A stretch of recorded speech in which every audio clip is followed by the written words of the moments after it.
Hello everyone, welcome to R K classes.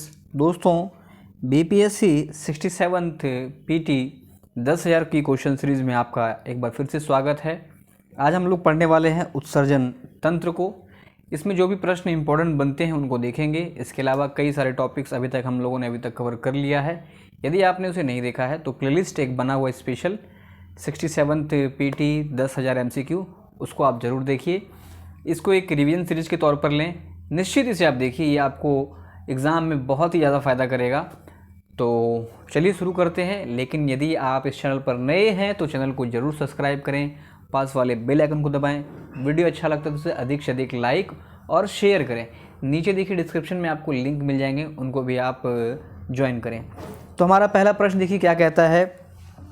यूरिकोलिथिक किसे कहते हैं? यूरिकोलिथिक, देखिए ऐसे जीव जिनका मुख्य उत्सर्जन अपशिष्ट यूरिक एसिड होता है तो उसे कहा जाता है यूरिकोलिथिक।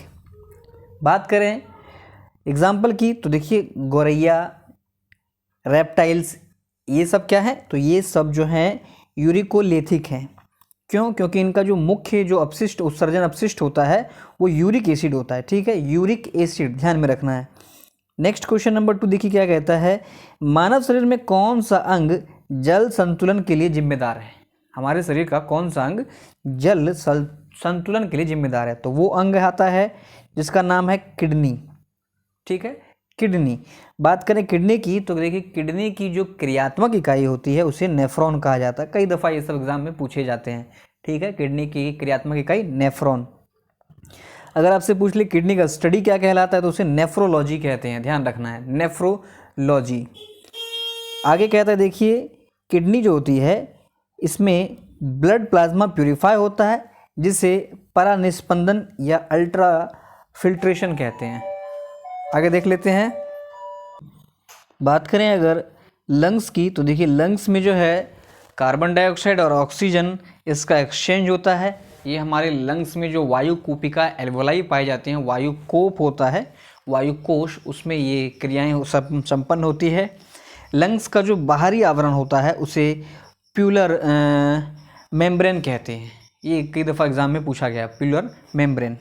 बात कर लें लीवर की तो देखिए लीवर जो है शरीर की सबसे बड़ी ग्रंथि है, शरीर की सबसे बड़ी ग्रंथि है और इसमें जो है यूरिया बनता है लीवर में। ठीक है, अपशिष्ट के रूप में। आगे कहता है कि इसमें ग्लाइकोजन जो है ये संचित रहता है लीवर में। ठीक है, तो इतने फैक्ट को ध्यान में रखना है। अगला है कि रक्त की कृत्रिम शुद्धि को क्या कहते हैं? तो इसे कहा जाता है डायलिसिस। ठीक है, ध्यान रखिए डायलिसिस। अगर लेकिन आपसे पूछ ले आरबीसी का टूटना, ब्रेक ऑफ आरबीसी, इसे कहते हैं हेमोलिसिस। ठीक है, इसे हेमोलिसिस कहते हैं। अगला सवाल देखिए क्या कहता है। लूप ऑफ हेनले किस अंग से संबंधित है? लूप ऑफ हेनले जो है ये किडनी, जिसे वृक्क भी कहते हैं, इससे संबंधित है। इसकी कार्यात्मक इकाई नेफ्रॉन है, ये भी हम लोगों ने देखा। अब देखिए लूप ऑफ हेनले क्या होता है। इस तरह से एक कप नुमा संरचना होती है जिसमें इस तरह से जो पाइप्स बने होते हैं, ये वाला भाग जो कहलाता है ये लूप कहलाता है। ये किडनी में काम आता है, बोमेन संपुट वगैरह, यहाँ पर अल्ट्रा फिल्ट्रेशन होता है। तो ध्यान रखिए जो लूप ऑफ हेनले जो है ये हमारे किडनी से संबंधित है। फैलोपियन ट्यूब बात करें तो ये महिलाओं में होता है। काउपर्स ग्लैंड जो होती है वो पुरुष जननांग से संबंधित है। नेक्स्ट देखिए रक्त की शुद्धि होती है कहाँ पर? तो ये होती है किडनी में, रक्त की शुद्धि। अगला सवाल, निर्जलीकरण के दौरान शरीर में किसकी कमी हो जाती है? तो ऑब्वियस है इसमें जो है जल और सोडियम क्लोराइड की कमी हो जाती है, NaCl की। नेक्स्ट क्वेश्चन देखिए, हेमिकोर्डेट में उत्सर्जन किसके द्वारा होता है? हेमिकोर्डेट जो अलग अलग तरह के और जैसे ऑर्थोपोडाई जिस संघ होते हैं उसमें एक संघ है हेमिकोर्डेट में उत्सर्जन। तो इनमें उत्सर्जन जो है ये होता है ग्लोमेरुलस के द्वारा, ग्लोमेरुलस के द्वारा इनमें उत्सर्जन होता है। जैसे सभी के उत्सर्जन अंग अलग अलग होते हैं उसी प्रकार से ध्यान में रखना है। आगे देख लेते हैं। अगला सवाल है कि मूत्र स्त्रवन को बढ़ाने वाला जो दवाई हो कह सकते हैं या मूत्र के स्त्रवन को बढ़ाने के लिए किसका प्रयोग किया जाता है? तो इसे कहते हैं डायूरेटिक। ठीक है, या मूल्यवर्धक हो गया या मूत्रवर्धक होगा, डायूरेटिक। बात करें एड्रेनलिन की, तो देखिए एड्रेनलिन को इमरजेंसी हार्मोन कहते हैं, एपिनेफ्रिन भी से ही कहा जाता है। इसके अलावा एड्रेनलिन को 3F hormone, flight fear fight hormone कहा जाता है। इसे इमरजेंसी या आपातकालीन हार्मोन भी कहा जाता है। जब ये उत्सर्जित होता है तो हमारा जो हार्ट बीट तेज तेज बढ़ जाता है। नेक्स्ट कहता है कि मूत्र में क्या क्या होता है। मूत्र की घटक की अगर बात करें तो देखिए इसमें 95% जल होता है। फिर इसमें आप बात कर सकते हैं NaCl, keratin, sodium, uric acid, ठीक है। तो ये सारे इसमें तत्व पाए जाते हैं। बात कर लें यूरिया की, तो देखिए यूरिया अगर सूत्र का से पूछे तो ध्यान रखिए NH2 बीच में CO फिर NH2, ये यूरिया का सूत्र होता है। और यूरिया में जो है नाइट्रोजन की मात्रा अगर पूछ ले तो वो होती है 46%, 40%। अगला किडनी स्टोन क्या होता है, तो देखिए कैल्शियम ऑक्जेलेट ये किडनी स्टोन में पाया जाता है। नेक्स्ट है वह अंग जो पानी, वसा और अलग अलग कैटाबोलिक मतलब अपशिष्ट का उत्सर्जन करता है। तो ये देखिए उत्सर्जन मानव का मुख्य उत्सर्जी अंग है। तो ये सारा उत्सर्जन भी वृक्क ही करेगा, जिसकी क्रियात्मक इकाई नेफ्रॉन है, हेनले लूप इससे संबंधित है। इसमें ब्लड का शुद्धिकरण होता है। कृत्रिम रूप से ब्लड का शुद्धिकरण डायलिसिस कहलाता है। इस चीज़ को ध्यान में रखना है। यकृत मानव शरीर का सबसे बड़ा अंग है। यहाँ पर यूरिया का निर्माण होता है यकृत में, और यकृत में जो है ग्लाइकोजन संचित रहता है। इन सभी फैक्ट को हमें ध्यान में रखना है। बात करें लार की, तो लार का pH मान 6.8% नहीं 6.8 होता है।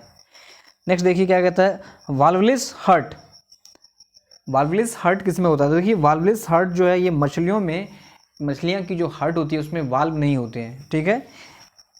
और ये 2 चैम्बर्ड हार्ट होती है। ये सब पूछा जाता है, काफ़ी कंफ्यूजिंग होता है। ये मछली, मेंढक, मनुष्य का तो खैर पता है सबको। ये सब पूछ के एक दो क्वेश्चन ऐसे डाल दिए जाते हैं जो कि मतलब नॉर्मली सभी से इस तरह के प्रश्न को नहीं बना पाते हैं। तो यहीं पर हमें जो है आगे निकलना है, ठीक है। तो मछली में होता है 2 चैम्बर्ड हार्ट होता है। नेक्स्ट बात करें एम्फीबियंस की, तो इनमें जो है मोस्टली 3 चैम्बर्ड हार्ट पाया जाता है। और मैमल्स की बात करें तो इसमें 4 चैम्बर्ड हार्ट होता है। देखिए ये जो रिवीजन सीरीज है इसमें आप इसको देखिए, निश्चित ही फ़ायदा करेगा। लेकिन मेरे बहुत सारे ऐसे दोस्त साथी हैं जो कि कोई व्यक्ति है जो सिर्फ मतलब आपको एक दिन में 50 पेज होमवर्क दे रहा है, आप उसके पीछे लगे हुए हैं। कोई व्यक्ति है जो कि मान लीजिए लूसेंट लेके सिर्फ कुछ उसमें क्या करना है, कैसे पढ़ना है, इन तरीक़ों को कोई लेना देना नहीं है। लेकिन आपको बस जो है उसमें बताया जा रहा है कि ये पढ़ लो, ये पढ़ लो। तो उनके पीछे आप कम भागें, समझें आप कमीशन का एग्ज़ाम है तो किस हिसाब से कितनी स्थिरता होनी चाहिए। तो इस चीज़ को ध्यान में ज़रूर रखें। नेक्स्ट कहता है कि परमाणु विकिरण से मानव शरीर का कौन सा हिस्सा सबसे पहले प्रभावित होता है। तो देखिए ये प्रभावित होता है त्वचा, सबसे पहले जो है स्किन प्रभावित होता है, ठीक है। त्वचा का प्रभावित होना डर्मेटाइटिस भी कहलाता है। बात कर लें उसके बाद हमारी आंखें प्रभावित होती है। आंखों की स्टडी को ऑप्थाल्मोलॉजी कहते हैं, ठीक है, ऑप्थाल्मोलॉजी कहा जाता है। नेक्स्ट हमारा सवाल देखिए कहता है कि भ्रूण के एलेंटोएस में कौन मदद करता है। तो ये मदद जो करता है ये उत्सर्जन करता है मदद। अगला सवाल देखिए 15वां नंबर, हमारे शरीर में त्वचा की सतह के नीचे मौजूद वसा एक बाधा के रूप में कार्य करती है। तो हमारे शरीर में जो मौजूद वसा है ये हमारे शरीर से टेम्परेचर को बाहर जाने से रोकता है। इस चीज़ को ध्यान में रखना है। आगे देख लेते हैं। अगला सवाल देखिए क्या कहता है कि गर्भ के लिए वैकल्पिक शब्द कौन सा है। तो ये गर्भाशय या यूटेरस है। यूरिनरी ब्लैडर से यूरिन लाने वाला जो होता है नलिका कह सकते हैं, उसे कहा जाता है यूरेटर। अगला सवाल कहता है कॉकरोच का उत्सर्जन अंग कौन सा है। तो कॉकरोच का जो उत्सर्जन अंग है उसे मालिफियन नलिकाएं कहा जाता है, मालिफियन नलिकाएं। और ऑर्थोपोडा में अगर बात करें उत्सर्जन जो है ये ग्रीन ग्लैंड के द्वारा होता है, ग्रीन ग्लैंड। नेक्स्ट स्तनधारी भ्रूण के उत्सर्जन उत्पाद में किसके द्वारा दिया जाता है। तो स्तनधारी जो भ्रूण का उत्सर्जन होता है इसमें सहायक होता है प्लेसेंटा, ठीक है। प्लेसेंटा की मदद से जो है भ्रूण में सभी चीज़ें पहुंचती है। अगला सवाल है आमतौर पर किस में एक ही अंडाशय होता है। तो पक्षियों में पक्षी फीमेल में एक ही मुख्यतः एक ही अंडाशय होता है। नेक्स्ट सवाल, वह कौन सा अंग है जो पानी, वसा और विभिन्न कैटाबॉलिक कचरों को बाहर निकालने में मदद होता है। तो ये पीछे भी हम लोग पढ़ चुके हैं। ये आंसर है किडनी, वृक्क, स्प्लीन की बात करें, प्लीहा को ब्लड बैंक कहा जाता है, लार का पीएच मान 6.8 होता है। अगला सवाल देखिए, मानव का नाइट्रोजन युक्त कचरा है तो क्या है? हमारा नाइट्रोजन युक्त कचरा जो होता है वो है यूरिया।